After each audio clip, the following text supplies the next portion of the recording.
नमस्कार, स्वागत है आपका। आप देख रहे हैं राष्ट्रपथ। मैं हूं आपके साथ अदिति मिश्रा।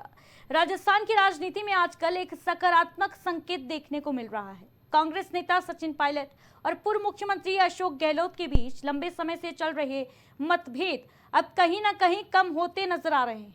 दरअसल बीते 4 दिनों में दोनों नेताओं की मुलाकात ने यह दिखा दिया है कि कांग्रेस अब आपसी गुटबाजी खत्म कर एकजुट होकर आगामी चुनावों की तैयारी में जुट गई है।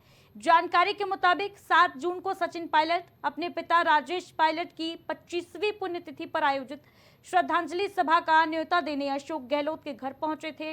इस दौरान तकरीबन 2 घंटे तक बंद कमरे में दोनों नेताओं के बीच बातचीत हुई। वहीं इस मुलाकात के बाद सियासी गलियारों में चर्चा शुरू हो गई है कि अब दोनों नेता पुराने गिले शिकवे भुलाकर साथ आने के लिए तैयार हैं।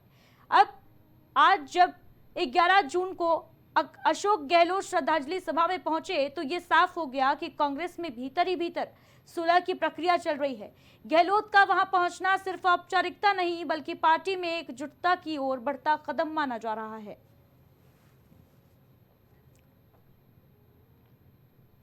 अमेरिकी सेना के सेंट्रल कमांड प्रमुख जनरल माइकल कुरिला ने हाल ही में एक बयान दिया है जिससे भारत पाकिस्तान के बीच चल रहे संबंधों को लेकर फिर चर्चा तेज हो गई है। उन्होंने कहा कि अमेरिका को भारत और पाकिस्तान दोनों से रिश्ते बनाए रखने चाहिए। साथ ही उन्होंने ये भी कहा कि पाकिस्तान से संबंध उसके अपने गुणों और जरूरतों के आधार पर देखने चाहिए।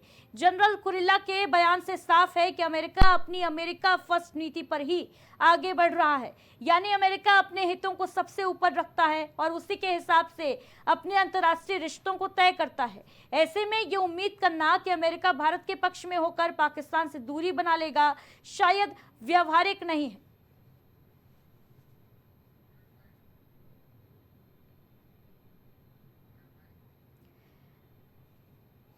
उन्होंने कहा कि हमें पाकिस्तान और भारत दोनों के साथ संबंध बनाए रखने चाहिए। हमें पाकिस्तान से रिश्तों को उनके गुणों के आधार पर देखना चाहिए।